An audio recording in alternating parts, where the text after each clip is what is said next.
Pemirsa, Satgas Penanganan COVID-19 resmi melarang aktivitas mudik lokal di kawasan aglomerasi termasuk wilayah Jabodetabek. Juru bicara Satgas Penanganan COVID-19, Wiku Adhisa Smito mengatakan, kebijakan pelarangan mudik bertujuan memperkecil aktivitas persentuhan fisik yang berpotensi menularkan COVID-19. Namun Wiku menegaskan bahwa kegiatan mobilitas lain selain mudik tetap dibolehkan tanpa adanya pelarangan. Saya tegaskan bahwa pemerintah melarang apapun bentuk mudik, baik lintas provinsi maupun dalam satu wilayah kabupaten kota aglomerasi, dengan urgensi mencegah dengan maksimal interaksi fisik sebagai cara transmisi virus dari satu orang ke orang lain. Namun, perlu ditekankan bahwa kegiatan lain selain non-mudik di dalam satu wilayah kabupaten kota atau aglomerasi, khususnya di sektor-sektor esensial, akan tetap beroperasi tanpa penyekatan apapun demi melancarkan kegiatan sosial ekonomi daerah.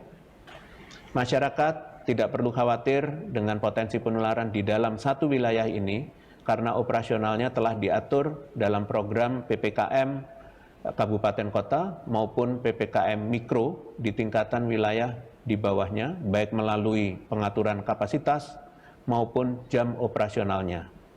Wilayah tersebut mencakup Makassar, Sungguh Minasa, Takalar, dan Maros, kemudian Medan, Binjai, Deli Serdang, dan Karo, selanjutnya Gresik, Bangkalan, Mojokerto, Surabaya, Sidoarjo, dan Lamongan, selanjutnya Bandung Raya, berikutnya adalah Jakarta, Bogor, Depok, Tangerang, dan Bekasi. Berikutnya Semarang, Kendal, Demak, Ungaran, dan Purwodadi.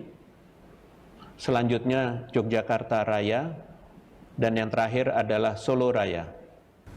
Ya pemirsa, kita lanjutkan dialog kita masih bersama dengan Syafrin Liputo selaku Kepala Dinas Perhubungan DKI Jakarta dan Wali Kota Bogor Bima Arya. Saya ke Pak Syafrin dulu. Pak Syafrin, ini menanggapi pernyataan dari Satgas COVID-19 terkait dengan larangan mudik ini. Bagaimana sih membedakan atau bagaimana pengawasan dari petugas di wilayah aglomerasi untuk membedakan masyarakat yang melakukan perjalanan yang termasuk dengan perjalanan non-esensial, bukan untuk tujuan mudik?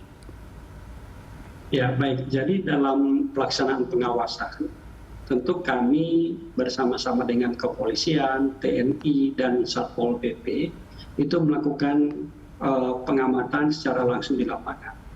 Di 8 pos pengawasan checkpoint tadi, itu didapatkan memang untuk 2 hari kemarin, total sebanyak 33 kendaraan yang sudah diputar balikan karena memang mereka melakukan upaya untuk melaksanakan mudik. Nah, untuk mengetahuinya, memang pertama adalah dari identifikasi barang bawaan di kendaraan tersebut. Biasanya kita ketahui begitu warga akan mudik, itu barang bawaannya itu luar biasa. Bahkan ada yang diletakkan sampai di kap mobilnya, di atas mobil, dan tentu berdasarkan pengamatan ini kami melakukan penyetopan dan mengarahkan yang bersangkutan untuk putar balik. Demikian pula halnya dengan motor. Motor juga bisa kita lihat biasanya begitu yang bersangkutan akan mudik itu bawaannya di luar kebiasaan orang bekerja. Karena selama masa larangan mudik yang diperbolehkan adalah orang bekerja. Begitu kita memahami, memantau bahwa terdapat barang bawaan yang di luar kebiasaan yang bersangkutan bekerja, tentu itu kami lakukan pencegatan dan kemudian ditanyakan maksud dan tujuan perjalanan sekaligus kita periksa. Setelah dipastikan bahwa yang bersangkutan ternyata akan melaksanakan mudik, baru diminta untuk putar balik. Demikian, Mbak. Baik, nah Pak, ini bagaimana jika ternyata ada sebagian warga yang akal-akalin begitu Pak, jadi melakukan mudik tanpa membawa tentengan atau barang agar kelihatan tidak seperti akan mudik? Ya, memang ini yang menjadi salah satu kendala di lapangan, karena pada pembatasan di wilayah aglomerasi untuk perjalanan yang sifatnya bekerja, kegiatan esensial itu diperbolehkan.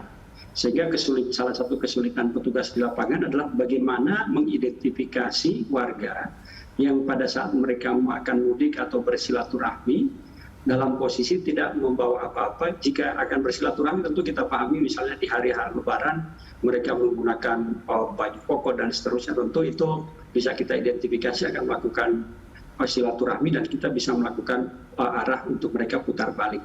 Tapi begitu mereka menggunakan pakaian sewajarnya orang bekerja, ini yang memang menjadi salah satu kendala di lapangan. Dan tentu kami terus berupaya untuk tetap memaksimalkan pelaksanaan tugas dengan menghimbau warga untuk tidak melaksanakan mudik atau interaksi sosial dulu di tengah-tengah pandemi yang sekarang demikian tingginya di mancanegara. Tentu Indonesia tidak ingin seperti negara-negara yang lain itu. Baik, sejauh ini ada kedapatankah Pak terkait dengan warga yang melakukan modus-modus tertentu agar tetap bisa lolos mudik? Ya, jadi dari 33 kendaraan yang diputarbalikkan ini memang diketahui mereka akan mudik. Bahkan ada satu keluarga yang kemudian begitu ditanyakan, satu dua menyatakan bekerja, tetapi begitu melihat ada anak dan seterusnya, ini tentu tidak mungkin keluarga itu sekaligus bekerja, sehingga keseluruhannya pasti akan kami putarbalikkan. Jadi memang di lapangan yang terjadi adalah kami berusaha untuk memaksimalkan melaksanakan regulasi ini secara baik. Baik, saya mau ke Pak Bima sekarang. Pak Bima, ini salah satu tujuan larangan mudik untuk meminimalisir penyebaran COVID-19. Ini apa saja strategi untuk meminimalisir meningkatnya kasus COVID-19 yang dilakukan di Bogor? Apakah dengan adanya pembatasan mobilitas warga keluar masuk Bogor ini sudah cukup efektif, Pak? Perlu dipahami bahwa langkah-langkah yang kita lakukan bukan hanya memfokuskan kepada penyekatan di perbatasan, memastikan arus mudik yang bisa kita pantau, tetapi juga PPKM Mikro, pemantauan secara ketat di wilayah. Ada ribuan petugas yang merupakan gabungan dari unsur ASN, TNI, Polri, kecamatan, kelurahan, hingga RT RW yang memonitor di bawah. Jadi memastikan tidak ada kerumunan, tidak ada aktivitas-aktivitas yang mengundang penumpukan, kemudian juga memastikan tidak ada arus atau datangnya pemudik yang lolos sampai wilayah. Kalaupun ada yang lolos, maka akan dipaksa untuk melakukan swab antigen, difasilitasi oleh kita. Apabila positif dibawa untuk masuk ruang isolasi, dan apabila negatif ya cukup dikarantina di kediaman. Jadi pengamanan kita, pengawasan kita double, bukan saja di tingkat kota di perbatasan yang tadi saya sebutkan ada 7 lokasi penyekatan, tetapi juga di tingkat mikro, terutama di wilayah utamanya. Yang kedua adalah tempat wisata. Saat ini kami menerapkan kebijakan tempat wisata untuk memberlakukan swab antigen. Tetapi tidak tertutup kemungkinan ada kebijakan yang lebih drastis lagi, misalnya penutupan tempat wisata beberapa hari sebelum hari H nantinya, apabila kemudian kita mendapatkan arahan dari pemerintah pusat untuk menutup tempat wisata. Baik, ini artinya masih menunggu keputusan atau arahan dari pemerintah pusat ya Pak Bima.